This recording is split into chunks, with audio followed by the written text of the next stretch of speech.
If you've got knee arthritis and somebody's told you it's time for a new knee, you might not need one. And I want you to watch this video before you make that decision, because in my experience, a knee replacement should be the last resort, not the first one. And the reality is that most people aren't given a proper chance at the alternatives before they end up on the operating table. In this video, I'm going to walk you through what I believe needs to happen first with knee arthritis in the right order, and I'll tell you when the conversation about surgery genuinely does need to happen.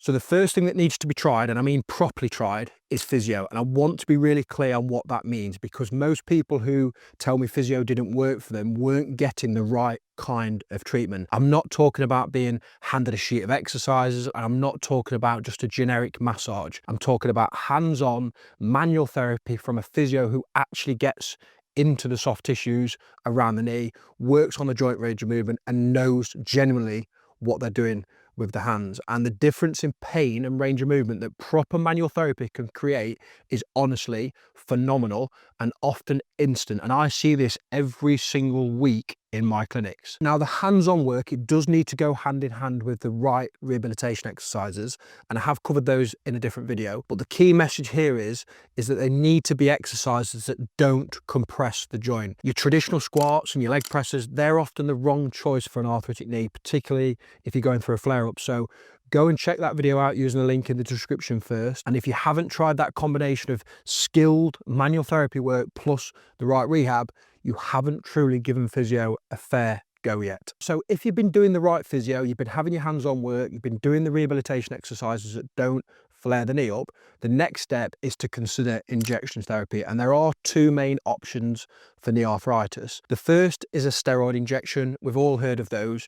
Good for reducing inflammation and buying and creating a bit of a window of reduced pain, which then lets you do and get more out of your physiotherapy. Now, the second option for injection therapy is a hyaluronic acid injection. Now, this works differently. It helps to lubricate the joint rather than purely target the inflammation. I've done a full video on injections just for knee arthritis, so I won't go too deep on that in here. If you want to see that video, head to the description. The link will be in the description. But the important thing is that there is a time when you should and definitely should not inject arthritis.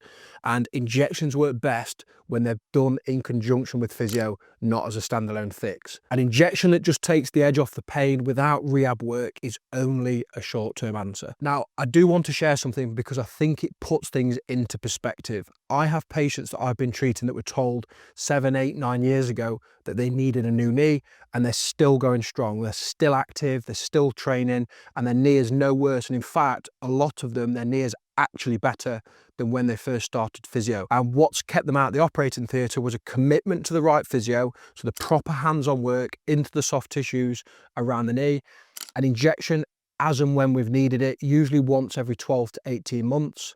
And it's usually been the hyaluronic acid over the steroid. Now, that's not me saying that everyone can avoid surgery, but it is me saying that a diagnosis of bone-on-bone arthritis is not an automatic ticket for a joint replacement. There's often a lot of road left to travel before you get there. So when does the conversation about a knee replacement become the right one? It's when all of the above has genuinely been tried and it's failed, and your basic quality of life is being seriously affected. Now, what does that mean, basic quality of life? What does that look like? Well, it might look like you're heavily reliant on painkillers just to get through the day.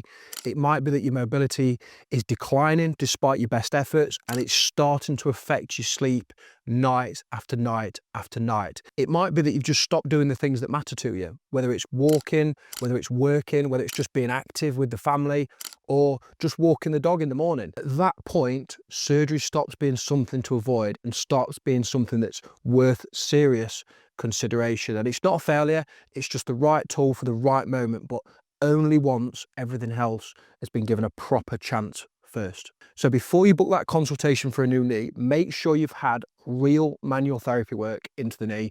Make sure the rehab stuff's been the right kind of rehab exercises, and explore injection therapy with your doctor or your physio and give it a genuine shot first. Now, if you want to know more about the exercises that are safe for arthritic knees or the details on injection therapies, both videos are linked in the comments below. And if this has helped, this video has been helpful, give it a like. And if you want to see more content like this, please subscribe using the button below.